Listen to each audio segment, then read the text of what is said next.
Il y a toute collection. Donc ça dépend également des années, les personnes qui viennent, les exposants qui viennent. C'est complètement aléatoire d'une année sur l'autre. Mais on voit que la philatélie c'est bien. Ce qui est une valeur sûre, c'est la cartophilie. Il y a toujours des collectionneurs de pins. Mais vous avez maintenant d'autres collectionneurs de champagne, des petites voitures, des buvards, vous avez toutes sortes de collections possibles et imaginables. Si la passion de la collection peut intervenir à tout âge, parfois par hasard, elle se transmet surtout par la famille, de parents à enfants. Ce fut le cas de Daniel, philatéliste aguerri depuis quelques années. On est collectionneur au début. C'est par la suite, en se confrontant avec d'autres clubs, qu'on s'ouvre la tête. Et je me suis ouvert la tête en disant maintenant je suis philatéliste. Parce que la philatélie, c'est tout savoir sur le timbre, comment il est fait, comment on le colle sur les courriers, etc. Qu'est-ce qu'on doit garder, les empreintes de machine à franchir, les empreintes bleues, là, ça se garde. Les cachets, les timbres à date, ça se garde aussi. Tout se collectionne, tout se discute. Ce plaisir de la collection, certains en ont fait leur métier.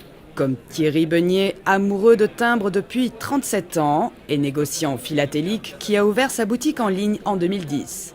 Je fais les timbres du monde entier, mais principalement spécialisé sur les timbres de France, ex-colonie française, Dom-Tom, Monaco, Andorre. C'est quelque chose sur lequel j'ai des affinités. Il y a des fois, on a du mal à expliquer ses sentiments, ses ressentis. Toutes les pièces de collection ont des valeurs variables qui peuvent être moindres comme particulièrement élevées. J'ai de nombreux lots à plusieurs centaines d'euros, quelques milliers d'euros, et des timbres à 30 centimes. J'en ai pour toutes les bourses. Mais les philatélistes n'étaient pas les seuls représentés sur le salon. De nombreux autres collectionneurs sont venus montrer leurs merveilles, aussi insolites soient-elles, comme Gérard et ses centaines de fèves.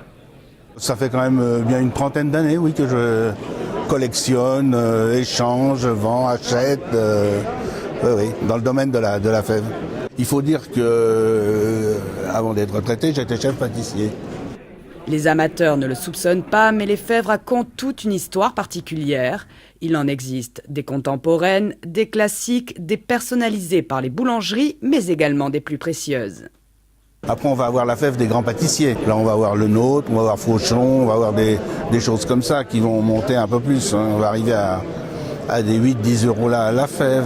Après, on a la fève ancienne. C'est des fèves qui sont assez rares, qui peuvent monter à 3, 4, 500, 600 euros la fève. D'ailleurs, même la ville de Vélizy, Villacoublay, dispose de sa propre fève. Tout un symbole.